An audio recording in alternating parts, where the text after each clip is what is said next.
12 जून 2025 एक ऐसा दिन जब संजय कपूर की जिंदगी की आखिरी सांस पोलो के मैदान में थम गई। विंडसर के उस शांत लेकिन प्रतिष्ठित पोलो ग्राउंड में अचानक सब कुछ थम गया। एक बी स्टिंग, एक हार्ट अटैक और एक नाम जो हेडलाइंस बन गया। लेकिन न्यूमरोलॉजी की नज़र से देखें तो ये मौत अचानक नहीं थी। उस दिन की तारीख, उनकी उम्र, उनकी नेम वाइब्रेशन सब कुछ कुछ संकेत दे रहा था। और सबसे चौंकाने वाली बात, उनके नाम की टोटल वाइब्रेशन थी 9। और ये 9 बना था दो विपरीत ग्रहों, अपोजिट प्लैनेट्स की ऊर्जाओं से। 3 बृहस्पति यानी जुपिटर, विस्तार, कम्युनिकेशन, आकांक्षा। और 6 शुक्र, वेनस, सौंदर्य, प्रेम, जिम्मेदारी। अब आप ही सोचिए, जब दो अपोजिट प्लैनेट्स मिलते हैं, क्या सिर्फ संख्या बनती है या कोई गहरी उथल पुथल की नींव भी रखी जाती है? न्यूमरोलॉजिस्ट मानते हैं जब कोई नाम 3 और 6 से मिलकर 9 पर पहुंचता है तो वो नाम अपने साथ दबाव, संघर्ष और कभी-कभी कार्मिक लेसन्स भी लेकर आता है। और इस वीडियो में हम देखने वाले हैं उनके नाम और जन्म तिथि में छुपे हुए संख्यात्मक संकेत, पोलो फील्ड पर उस दिन की तारीख का रहस्यमयी अंक योग।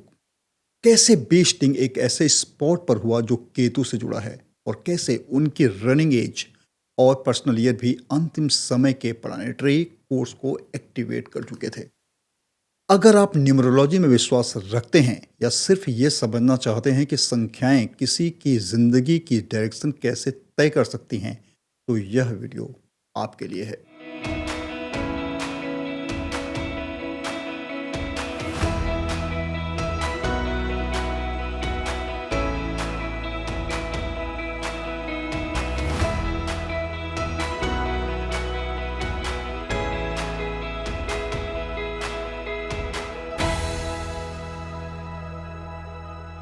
मैं हूं डॉक्टर अनिल खरे और आज हम संजय कपूर की जिंदगी के पीछे के शेल्डियन कोड्स को डिकोड करेंगे, एक एक लेयर खोलते हुए।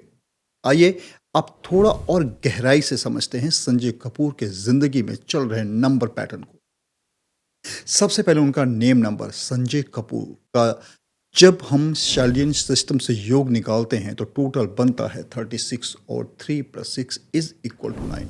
अब बात करें उनके बर्थ नंबर की। 15 तारीख का जन्म, 1 + 5 यानी 6, और उनका लाइफ पाथ नंबर 15-10-1971 के हिसाब से बनता है 7। और आखिरी उनका कुआं नंबर जो कि बनता है 2। आप जरा गौर कीजिए, उनका नाम बना है दो अलग अलग तरह की ऊर्जाओं से। एक है 3 जुपिटर और दूसरा है 6 वीनस। अब जुपिटर का मतलब होता है तेजी से आगे बढ़ना, ज्ञान, बोलना, सीखना, सोच का विस्तार। और वीनस चाहता है शांति, सुंदरता, परिवार, आराम। मतलब एक एनर्जी कहती है चलो दौड़ लगाते हैं और दूसरी कहती है ठहरो, थोड़ा आराम करते हैं। और जब ये दोनों टकराते हैं तो बनती है संख्या 9, जो आती है मार्स से। मार्स यानी एक्शन, करेज, स्पीड और कभी कभी एक्सीडेंट या हार्ट रिलेटेड इश्यूज। यही कारण है इस नाम के पीछे एक छुपी हुई स्ट्रगल हमेशा बनी रहती है, क्योंकि 3 और 6 की लड़ाई में जो बना 9 वो बहुत शक्तिशाली तो है पर बहुत तेज और संवेदनशील भी। यहीं से शुरू होती है उनके न्यूमरोलॉजी जर्नी, जहां नाम खुद संकेत देता है कि जीवन में कहीं ना कहीं अचानक तेज झटका आ सकता है। अब बात उनकी उम्र की करें। उन्होंने अपनी 53 साल की उम्र पूरी कर ली थी, यानी 5 + 3 = 8। ये संख्या है सैटर्न की, जो कर्म, नियंत्रण और पुराने हिसाब से जुड़ा होता है। लेकिन जो और ज्यादा अहम है वो यह कि वो अपने 54वें साल में चल रहे थे। 5 + 4 = 9, यानी फिर से मार्स की ऊर्जा। सोचिए, एक तरफ उम्र में सैटर्न 8, दूसरी तरफ रनिंग ईयर में मार्स 9, और ऊपर से घटना के दिन भी मार्स एक्टिव। तीनों दिशाओं से समय, उम्र और तारीख सब इशारा कर रहे थे कि कुछ बड़ा, अचानक और निर्णायक होने वाला है। न्यूमरोलॉजी में जब सैटर्न और मार्स एक साथ सक्रिय होते हैं तो वक्त हॉट और हेवी दोनों बन जाता है। और ऐसे में अगर कार्मिक साइकिल पूरा हो चुका हो तो जीवन अचानक एक मोड़ ले लेता है, जैसे कि यहाँ हुआ। यानी ये कोई आम घटना नहीं थी, बल्कि अंकों की नज़र से देखा जाए तो ये एक पूरी कहानी का लिखा हुआ अंत था।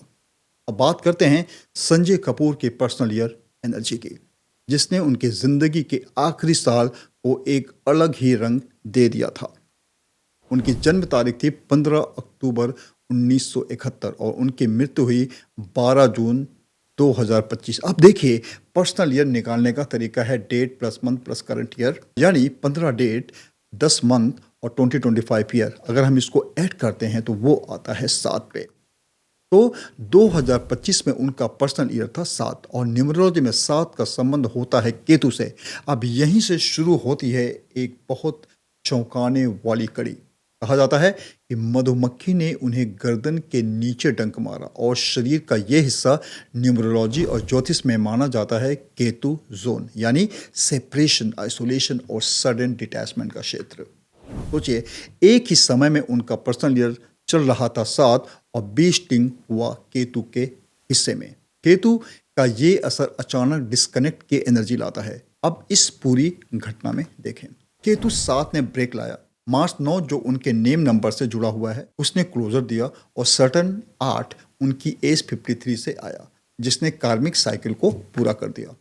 ये सिर्फ एक हेल्दी इमरजेंसी नहीं थी, ये एक न्यूमरोलॉजिकल विंडो थी जहां हर अंक एक साथ जुड़कर एक कहानी कह रहा था, अंत की कहानी। तो दोस्तों, इसे सिर्फ एक आकस्मिक घटना कहना शायद आसान होगा, लेकिन जब हम शेल्डन न्यूमरोलॉजी के नज़र से संजय कपूर की ज़िंदगी को देखते हैं तो हर चीज़, उनका नाम, जन्म, उम्र, घटना का दिन और यहाँ तक कि शरीर का वह हिस्सा जहाँ वेस्टिंग हुआ, सब कुछ एक सटीक न्यूमेरिक अलाइनमेंट में जुड़ा नज़र आता है। नाम की संख्या 9 जो बनी थी दो विरोधी शक्तियों के साथ, जुपिटर 3 और वेनस 6 के टकराव से।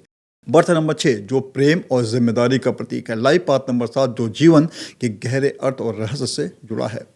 और उस दिन 12 जून 2025 जो खुद ही मार्स यानी 9 की ऊर्जा लिए था। जब उम्र चल रही थी 54, फिर से मार्स यानी 9 और पर्सनल ईयर था 7 यानी केतु का संकेत, और बीस्टिंग भी ठीक उसी हिस्से पर जहां केतु का असर होता है। ये सब महज संयोग नहीं हो सकते। न्यूमरोलॉजी हमें बताती है जब जीवन में सभी संख्याएं एक खास रेखा पर आ जाती हैं तो वो एक संकेत होता है एक चक्र के पूर्ण होने का। संजय कपूर का जाना दुखद था, लेकिन उनके जीवन की न्यूमेरिक जर्नी हमें सिखाती है कि अंक सिर्फ गिनतियां नहीं हैं, ये हमारी आत्मा की नक्शान विसी हैं। मैं हूं डॉक्टर अनिल खरे और आप देख रहे हैं न्यूमरोलॉजी की वो भाषा जो बोलती नहीं मगर संकेत देती है। अगर ये वीडियो आपको गहराई से छू गया हो तो लाइक करें, कमेंट करें और चैनल को सब्सक्राइब करना ना भूलें। हम फिर मिलेंगे एक और रहस्यमयी अंक कथा के साथ, जहां जिंदगी और मृत्यु, कर्म और संकेत सब अंकों में दर्ज हैं।